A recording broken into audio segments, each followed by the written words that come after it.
We are more invested in an issue when we know the people who are hurt by the issue. And so we tell this story in order for them to begin to understand why this is their issue, because that can happen to anyone. And then the second reason we use the story is it gives a very powerful demonstration of the power of forgiveness. And I wish I had 10 hours to tell you the numbers of people who've been delivered from unforgiveness just through reading this story in the chapter. Next. Then I'm preaching to the choir. You wouldn't be here if you didn't care about already. We look at the issue. We look at the handbook on incarceration rates. Next, same thing. Sometimes we'll sit on this one for a while because people don't realize just how difficult this issue has become in this country. And when I'm in African American churches, I make sure that we take a pause and look at the right-hand column.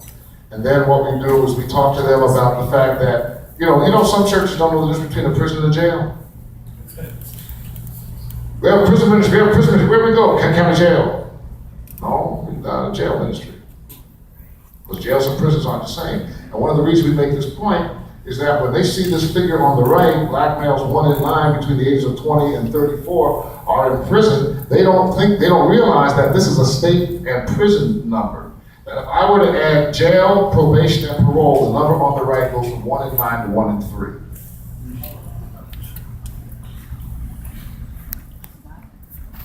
One in 3 are under supervision, including Harold Dean Trulier, inmate number 1000264. I had to ask for the address of the hotel over the phone, right? Because I'm out of state, so I had to get my PO's permission to be here. Next. This is a chart on incarceration rates. One of the issues here, just look at the second one. 95% of state prisoners will be released back to their communities at some point. Folks are coming home. Next slide. Look at the middle one. In 2009, parole violators accounted for 33% of all prison admissions, 35% of state, and 8.2% of federal admissions. That means that 1/3 of all the folks that were locked up that year didn't commit a new crime. They were violated. If they had had a mentor to help them, they may have been violated for association, being with the wrong people. They may have been violated for not going to see their PO. They may have been violated for being out of state without permission. Those are easy things to fix. We're not talking about keeping people from robbing banks. Sometimes it's as simple as giving somebody a ride down to their PO. I'm sorry? That's right. That's right. Right.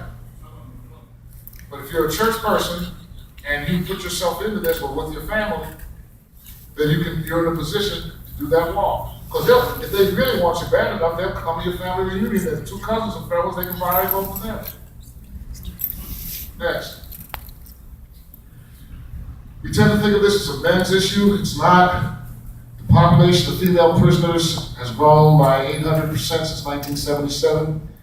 And listen to this, since 2010, when a lot of us have been doing this work, every demographic in America has gone down in incarceration. Black men, black women, Latino men, Latino women, Asians, white men, every demographic has gone down in this country except white women. The number of white women being incarcerated continues to increase. The jurisdiction with the largest number of female prisoners in the world is the state of Oklahoma.